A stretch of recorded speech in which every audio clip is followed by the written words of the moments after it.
আমরা চাই একজন নির্মাতা তার সম্পূর্ণ স্বাধীনতা দিয়ে, তার মেধা দিয়ে, তার চিন্তা দিয়ে চলচ্চিত্র নির্মাণ করবে। এখানে আরেকজন এসে তার চিন্তাধারার উপরে ছুরি চালাবে, কেচি চালাবে, উনি কাটিং করবেন, এটা আসলে আমরা চাই না। আমরা চাই স্বাধীনতা, আমরা চাই রাষ্ট্রদ্রোহী ছাড়া আর যে কোনো বক্তব্য হোক, যদি সেটা শালীনতার মধ্যে থাকে, আমাদের কোনো ছবি যেন ব্যান্ড না হয়। আমরা চাই শুধুমাত্র রাষ্ট্রদ্রোহী কোনো বক্তব্য ছাড়া শালীনতার মধ্যে আমরা বাস্তব চিত্র তুলে ধরব চলচ্চিত্রের মাধ্যমে, সমাজের বাস্তব চিত্র তুলে ধরব চলচ্চিত্রের মাধ্যমে, এবং সমাজের উন্নয়ন বিকাশ হবে চলচ্চিত্রের মাধ্যমে। বিগত বছরগুলিতে দেখেছেন আমরা যারা চলচ্চিত্র নির্মাণ করেছি, সিনেমা বানানোর আগেই আমাদেরকে সেন্সর বোর্ডের কথা মাথায় রাখে যে এই দৃশ্যটা নিব, সত্য কথাটা বলবো, একজন প্রশাসনের লোক দুর্নীতি করছে, এইটা আমি শ্যুট করব টাকা খরচ করে কষ্ট করে, কিন্তু সেন্সর বোর্ড এটা রাখবে না, এটা কেটে দিবে। তা আমাদের যেন সত্যকে সত্য বলার, মিথ্যাকে মিথ্যে বলার স্বাধীনতা দেওয়া হয়। আমরা যেন আমাদের চিন্তাধারা মতো সমাজের সত্য জিনিসটা চলচ্চিত্রের মাধ্যমে উপস্থাপন করতে পারি, আমরা সেই স্বাধীনতাটা চাচ্ছি। আমরা চাচ্ছি আমাদের চলচ্চিত্র যেন সেন্সর হবে কেন, একজন নির্মাতার একজন মেধা বিকাশ করবে একজন, সেটা কেন সেন্সর করবে আরেকজন লোক? আর সেন্সর বোর্ড দেখে তো আমি হতাশ। 2-4 জন লোক ছাড়া যাদের নাম দেখলাম, আমি দেখলাম একজন চলচ্চিত্র প্রযোজক, ওনাকে সেন্সর বোর্ডে রাখা হয়েছে। উনি প্রযোজক এবং পরিচালক। আমি এই ভদ্রলোককে চিনি না, আমি কাউকেই ছোট করে কথা বলবো না, আমাকে চিনতে হবে।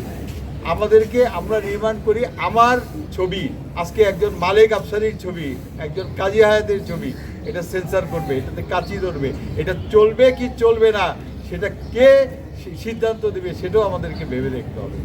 মাননীয় তথ্য উপদেষ্টার কাছে আমাদের বিনীত অনুরোধ, আমাদের দীর্ঘদিনের দাবি, আমাদের সেন্সর বোর্ড আমরা চাই না, আমরা চাই সার্টিফিকেশন বোর্ড, গ্রেডেশন করে দিন আমাদের চলচ্চিত্রকে, এটা আমাদের দীর্ঘদিনের দাবি। আর ওই গ্রেডেশন বোর্ডেও যারা থাকবেন তারা যেন সমাজের চলচ্চিত্রের, আমাদের সকল স্তরের চলচ্চিত্রের মানুষদের গ্রহণযোগ্য ব্যক্তি হয়, এবং তাদের নিয়ে যেন কেউ প্রশ্ন তুলতে না পারে উনি কী ছবি বানিয়েছেন, চলচ্চিত্রে ওনার অবদান কী। তাহলে আমার মনে হয় সমস্ত বিতর্কের ঊর্ধ্বে থাকবো আমরা। মাননীয় তথ্যমন্ত্রী মহোদয়, আপনাকে অনুরোধ করব, আপনি সরাসরি এসে আমাদের এফডিসির অবস্থা দেখে যান, আমাদের চলচ্চিত্র অবস্থা দেখে যান, আর কিভাবে এটাকে বাঁচানো যায় আপনি এসে সেটাকে দেখে আমাদের যেভাবে চলচ্চিত্র নেতৃবৃন্দের সাথে কথা বলে কি করলে এখন আমরা আবার সেই আগের চলচ্চিত্রে ফিরে যেতে পারবো, আপনার ভূমিকা আমরা অবশ্যই একান্তভাবে কামনা করি। আরেকটি বিষয় না বললেও নয়, চলচ্চিত্র জুরি বোর্ডেও দেখা গেছে, এখানে যারা সেন্সর বোর্ডে আছে তারা জুরি বোর্ডেও আছে, আবার দেখা গেছে ট্রাস্টি বোর্ডে, এখানে চলচ্চিত্রের সেন্সর বোর্ডে যারা আছে তাদেরও নাম দেখা যাচ্ছে ট্রাস্টি বোর্ডে। এখন আমার একটাই প্রশ্ন বারবার ঘুরপাক খাচ্ছে, মাননীয় তথ্য উপদেষ্টা মহোদয়, আমাদের চলচ্চিত্রে কি আরও অভিজ্ঞতা সম্পন্ন আরও চলচ্চিত্র ব্যক্তিত্ব ছিল না যে একজনকেই সব জায়গাতে রাখতে হবে? তা আমি জানি না ছিল কি না, এটা আমার মনে হয় আপনি একটু অনুসন্ধান করে পর্যবেক্ষণ করলেই আপনি বুঝতে পারবেন যে আমাদের চলচ্চিত্রে এখনও অনেক মেধা সম্পন্ন লোক আছে। তো আর একটা বিষয়, অনুদান প্রথা যেটা আগামী বছর দেওয়া হবে, যারা সত্যিকারের চলচ্চিত্রের সাথেই জড়িত, যারা চলচ্চিত্র নির্মাণ করে, যারা পুরনো প্রযোজক পরিচালক, অনুদান শুধু তাদেরকেই দিবে। আমি যতটুকু জানি যে শুধু প্রযোজকরাই অনুদান পায়।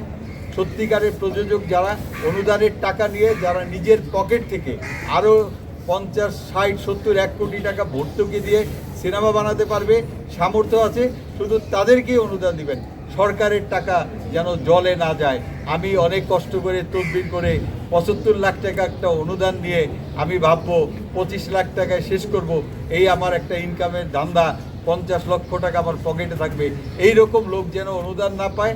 আপনারা যাচাই বাছাই করে, সরকারি টাকা যেন নষ্ট না হয়, জনগণের টাকা যেন নষ্ট না হয়, এবং এই অনুদানের টাকায় যেন ভালো ভালো চলচ্চিত্র নির্মাণ হয় এবং চলচ্চিত্রের উন্নয়ন যেন হয়। মাননীয় তথ্য উপদেষ্টা মহোদয়, এটাই আপনার কাছে আমাদের অনুরোধ, আমাদের চলচ্চিত্রবাসীর অনুরোধ।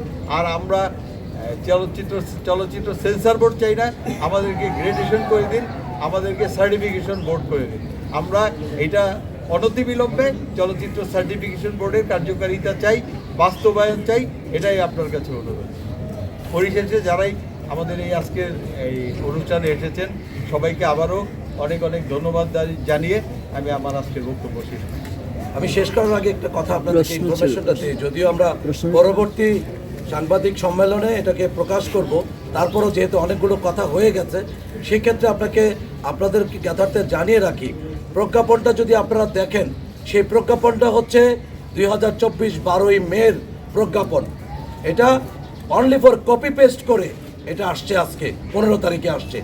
এই প্রজ্ঞাপনটা গত আওয়ামী সরকার আমলে যেটা তৈরি করে রেখেছিল সেই প্রজ্ঞাপনটাই তারা কপি পেস্ট করে মেরেছে। আপনারা প্রত্যেকটা জিনিস দেখলেই খুঁজে পাবেন এই জিনিসটা। এটা আপনারা হয়তো অনেকে জানেন না, আমি জানিয়ে দিলাম। এই ব্যাপারে আপনাদের সহযোগিতা চাচ্ছি। আমরা যে আয়োজনটা করব সামনে একটা তারিখ ধরে, সেখানে আপনারা সবাই উপস্থিত থাকবেন। এই বলে আমরা আজকের এই আলোচনা আপনাদের সামনে উপস্থাপনের পর্ব শেষ করছি। ধন্যবাদ সবাইকে, ভালো থাকবেন, সুস্থ থাকবেন। আমি আর একটু বলি নাই, আমরা এই মাসের শেষের দিকে চলচ্চিত্র অঙ্গনের সবাইকে নিয়ে আমরা যারা সার্টিফিকেশন বোর্ড চাই, আমাদের চলচ্চিত্র অঙ্গনের সবাইকে নিয়ে আমরা বড় আকারে একটা প্রেস ব্রিফিং করব। আপনাদের সহযোগিতা নিয়ে, আপনাদের সবার সহযোগিতা একান্তভাবে কামনা করছি। এই বিষয়ে উপদেষ্টা মহোদয় বরাবর আপনারা কোনো স্মারকলিপি দিবেন কিনা? অবশ্যই আমরা অবশ্যই দিব। উপদেষ্টা আজকে আপনাদের মাধ্যমে জানাইলাম, আগামীতে আবার বড় আকারে প্রেস কনফারেন্স করে আমরা আবার জানানোর চেষ্টা করব। প্রয়োজনে আমরা তার সাথে দেখা করবো এবং স্মারকলিপি দেব। ধন্যবাদ সবাইকে, সবাইকে কষ্ট করে আসার জন্য অনেক ধন্যবাদ। আসতে কষ্ট হয় না, পয়সা খরচ না, পয়সা কামাইতে কষ্ট হয় না।